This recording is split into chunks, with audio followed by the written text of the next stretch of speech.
En esta clase vamos a enfocarnos en las propiedades ópticas de los materiales. Las propiedades ópticas refieren a la respuesta de un material a la exposición a radiación electromagnética y en particular a la luz visible. En el sentido clásico, la radiación electromagnética es considerada con forma de onda, que consiste en componentes de campo eléctrico y magnético, los cuales son perpendiculares entre sí y también a la dirección de propagación, como se muestra en esta figura. Así, la radiación electromagnética está formada por dos ondas perpendiculares, una de campo eléctrico y otra de campo magnético, ambas perpendiculares entre sí y perpendiculares a su vez a la dirección de propagación. El rango de energía de la radiación electromagnética va de aproximadamente 10 a la 8 electronvolts de energía, que son los rayos gamma, hasta la 10 a la menos 10 electronvolt, que corresponde a energías de ondas de radio y de TV. Como dijimos, las menores energías de la radiación electromagnética corresponden a las ondas de radio y TV, le siguen las microondas, le sigue la radiación infrarroja, luego tenemos un pequeño rango de luz visible o radiación electromagnética visible, el rango ultravioleta, los rayos X y los rayos gamma. Todos estos tipos de radiaciones difieren únicamente en la energía y por supuesto también van a diferir en la frecuencia y la longitud de onda, que son otros parámetros que permiten expresar en qué rango estamos de la radiación electromagnética. Es decir, todas estas ondas representan radiación electromagnética de la misma naturaleza, solo que difieren en la energía y por lo tanto también en la frecuencia y en la longitud de onda. Como dijimos, la radiación electromagnética que responde a la luz visible representa un minúsculo rango en todo el espectro de radiación electromagnética. Ampliado este espectro va de aproximadamente 0,7 micrómetros de longitud de onda hasta los 0,4 micrómetros de longitud de onda, yendo de el color rojo hasta el color violeta. Cada uno de estos colores, rojo, naranja, amarillo, verde, azul y violeta, corresponde a una frecuencia dentro del espectro de radiación electromagnética visible y por lo tanto los colores que observamos corresponden a la luz o a la radiación electromagnética para una determinada frecuencia particular. La radiación electromagnética se propaga a la velocidad de la luz, que puede ser expresada como el producto de la longitud de onda, lambda, y la frecuencia. Se puede escribir la energía como la constante de Planck h por la frecuencia, o lo que es lo mismo, la constante de Planck h por la velocidad de la luz dividido la longitud de onda de la radiación. De esta forma se puede ver que tanto la energía como la frecuencia o la longitud de onda, como están relacionadas por las constantes de Planck y la de la velocidad de la luz, los tres parámetros pueden ser representativos de la radiación electromagnética, como vimos aquí en estas tres escalas de energía, frecuencia y longitud de onda. Definiendo una de las tres, me permite definir las otras dos. La constante de Planck es una constante universal, corresponde a 6,63 por 10 a la menos 34 Joule por segundo. Cuando la luz pasa de un medio a otro, por ejemplo del aire a un sólido, una parte de la radiación se puede transmitir a través del medio, otra parte puede ser absorbida y otra parte reflejada.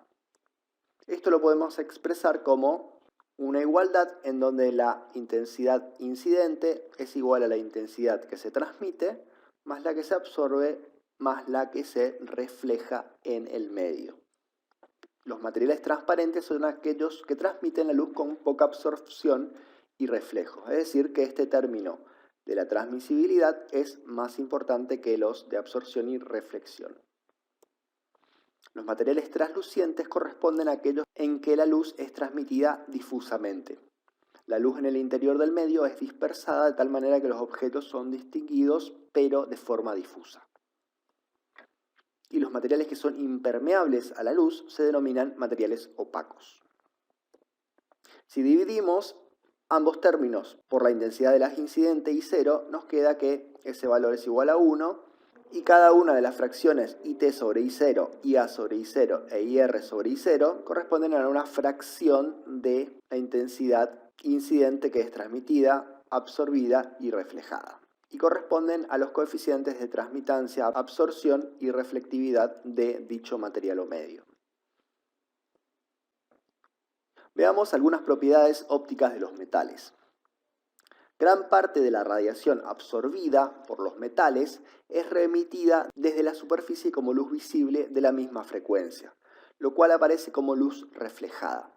Es lo que vemos cuando observamos un material metálico que refleja la luz. Una fracción pequeña de energía, sin embargo, es disipada siempre como calor.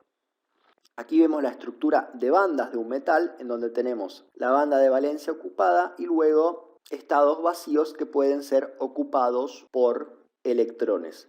De esta manera, cuando un fotón incide sobre el material y es absorbido por uno de los electrones de la última banda ocupada, por ejemplo, este electrón de aquí, correspondiente con la energía de Fermi, ese electrón absorbe la energía del fotón y sube de nivel energético hasta un valor que vemos acá, delta de energía.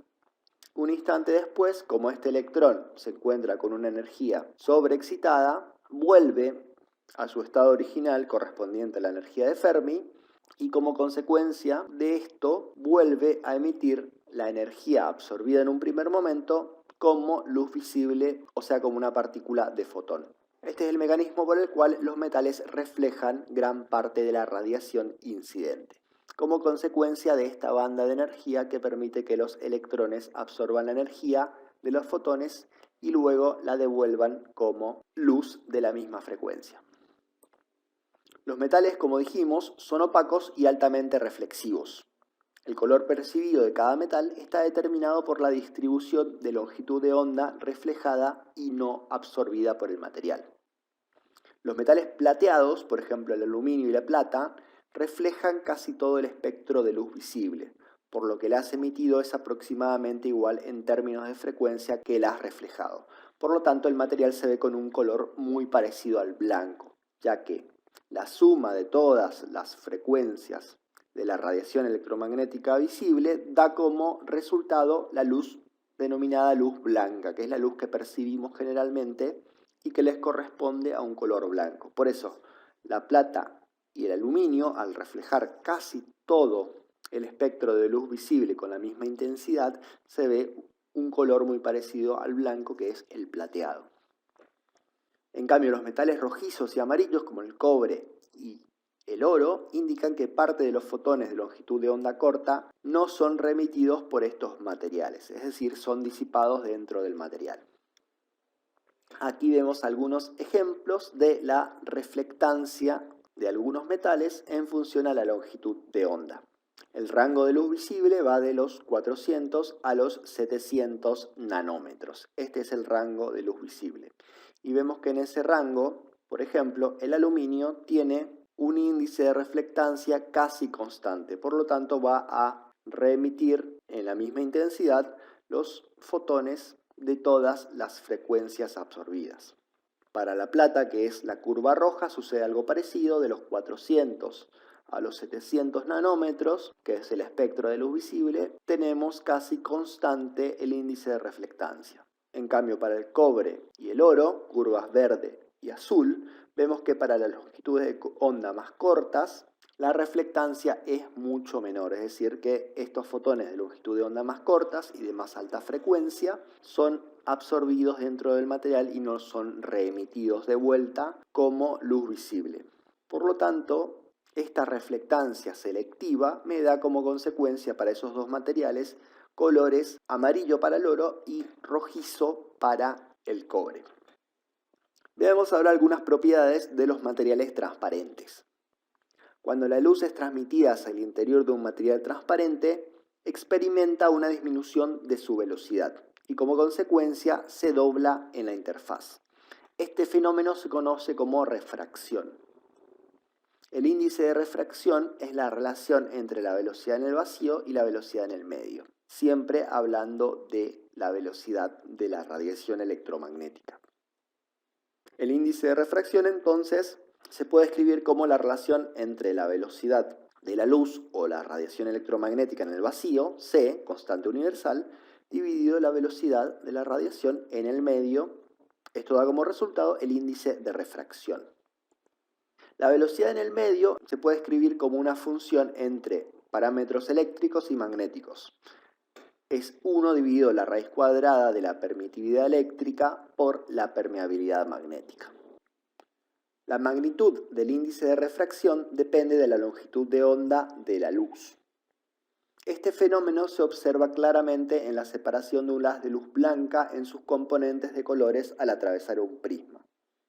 Así, cuando incide luz blanca, es decir, en el rango de frecuencias de 0,4 micrones a 0,7 micrones de longitud de onda, el rango de espectro visible de la radiación electromagnética, cuando ingresa en el prisma, la luz se refracta, pero no se refracta igual las componentes de longitud de onda corta y las componentes de longitud de onda larga. Entonces, cuando sale del medio, vuelve a refractar y como consecuencia de las velocidades distintas de las componentes de la luz dentro del prisma, salen separadas en un haz de luz en donde se puede distinguir perfectamente los colores. Aquí tenemos algunos materiales típicos transparentes y sus índices de refracción promedio. Tenemos el vidrio común, 1,45, el vidrio Pirex de borosilicato, 1,47, algunos otros vidrios, el cuarzo, 1,55, el óxido de aluminio, 1,76, y también polímeros transparentes, el politetrafluoroetileno, 1,35, el PMMA 1,49, el polipropileno 1,49, polietileno 1,51 y poliestireno 1,60. Todos se encuentran en el orden del 1,3 al 1,7 de índice de refracción. Cuando la luz pasa de un medio a otro con diferentes índices de refracción, algo de la luz es reflejada en la interfaz de ambos medios, incluso si los dos materiales son transparentes. La reflectividad R representa, como vimos anteriormente, la fracción de haz incidente que es reflejado en la interfaz. Si la luz es normal a la interfaz, entonces la reflectividad R va a ser igual al índice de refracción del material 2 menos el índice de refracción del material 1 dividido la suma de los dos índices al cuadrado. Cuando la luz pasa del vacío o el aire a un sólido, el índice de refracción va a ser igual a 1, que es el índice de refracción para el vacío o el aire, y la fórmula de la reflectividad queda igual a esta expresión. Entonces, cuanto mayor sea el índice de refracción del material con respecto al del aire, que es 1, tendremos mayor índice de reflectividad, es decir, mayor intensidad del haz incidente va a ser reflejado nuevamente hacia el aire o el vacío. Los materiales no metálicos pueden ser opacos o transparentes a la luz. El mecanismo más importante de absorción es el de transición de electrones a la banda conductora. Estos materiales no metálicos tienen entre la banda de valencia y la siguiente banda conductora una banda gap prohibida en donde no pueden situarse los electrones. De esta forma, para que el material refleje la luz, es necesario que el fotón absorbido tenga una energía que pueda excitar los electrones de la banda de valencia hacia la banda conductora. Si la energía no es lo suficientemente alta, no puede pasar a la banda de gap y por lo tanto los electrones no son excitados.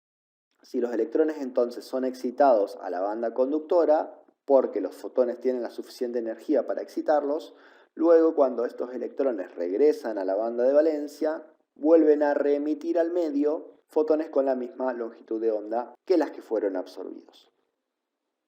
Veamos qué pasa en el extremo de las energías de luz visible. La energía máxima equivale a la longitud de onda mínima, que era 0,4 micrones o 4 por 10 a la menos 7 metros. Entonces, si calculamos la energía para esa longitud de onda mínima y máxima energía, me da 3,1 electronvoltios, correspondiente nuevamente a la radiación de 0,4 micrones de longitud de onda. Por lo tanto, la luz visible no es absorbida, no puedo excitar los electrones, cuando los materiales tienen energía de gap mayores a 3,1 electronvolt. Por lo tanto, esos materiales son transparentes. Como dijimos anteriormente, cuando la banda de gap era lo suficientemente ancha, no puedo excitar los electrones para que pasen a la banda conductora y luego vuelvan a ser remitidos. Esa energía máxima es 3,1 electronvolt, que corresponde a la mayor energía dentro del rango de luz visible, 3,1 electronvoltios. Los materiales entonces con bandas de gap mayores a 3,1 son transparentes. No puedo excitar los electrones y por lo tanto los fotones no interactúan con estos electrones.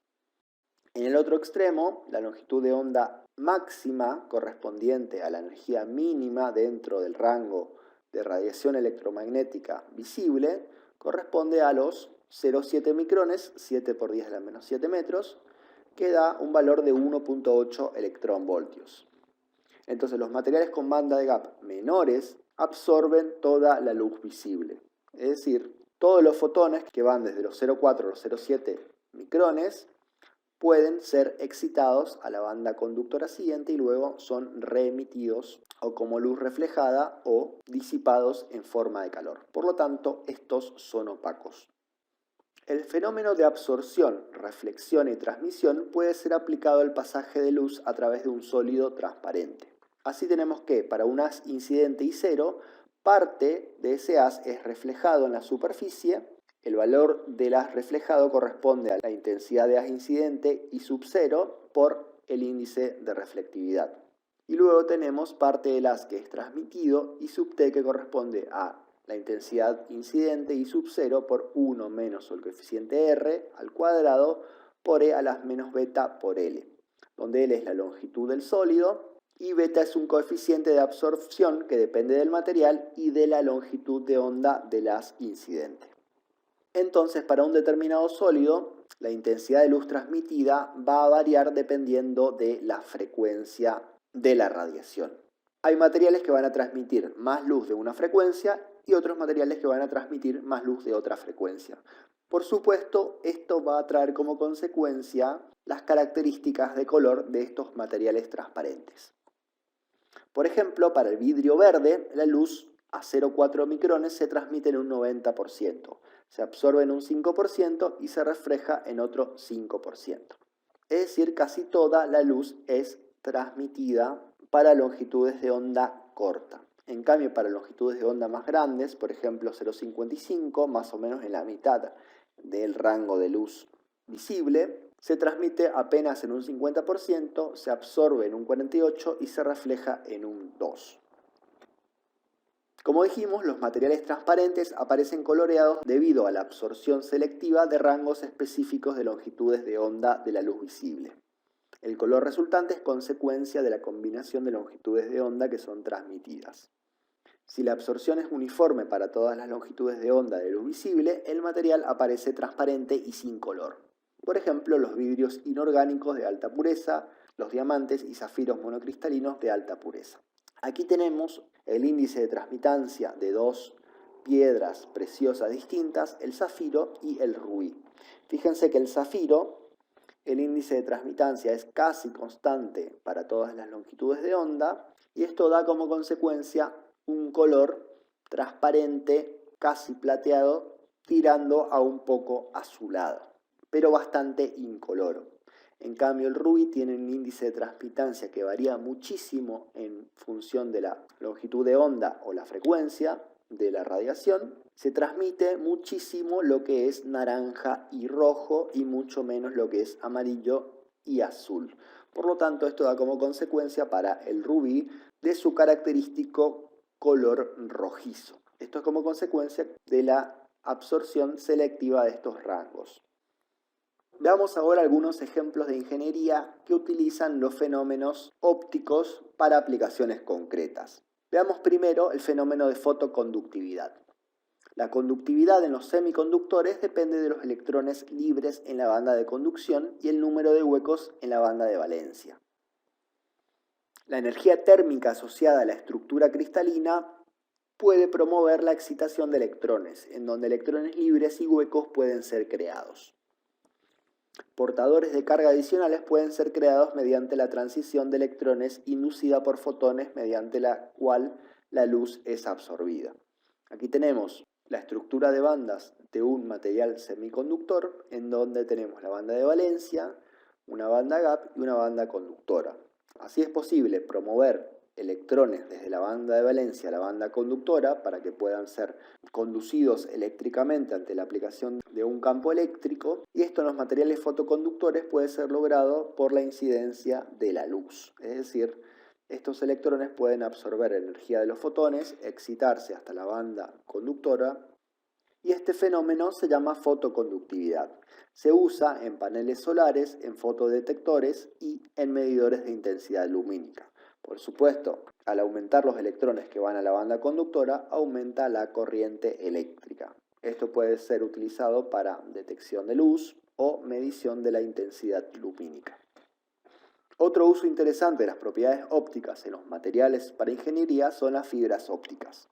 La fibra óptica es una fibra flexible, transparente, hecha al embutir o extrudir vidrio en un diámetro ligeramente más grueso que el de un cabello humano promedio.